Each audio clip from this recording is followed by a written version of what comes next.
dapat malaman natin kung saan tayo ngayon. We have submitted ourselves to an arbitration, parang korte international.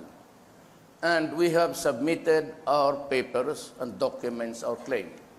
Ang China naman po has insisted sovereignty na kanila, pero ayaw nilang mag-submit sa jurisdiction.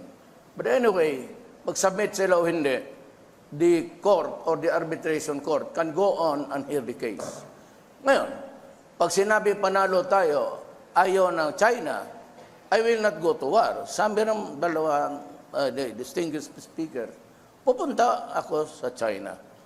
Ngayon, pag ayaw nila, then I will ask the Navy to bring me to the nearest boundary dyan sa Spratly, Scarborough. Bababa ako, sasakay ako ng jet ski, dala-dala ko yung flag ng Pilipino at pupunta ako doon sa airport nila, tapos itanim ko.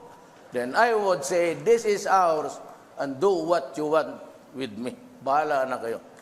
I would stake that claim. And if they want to, matagal ko ng ambisyon niya na maging hero rin ako.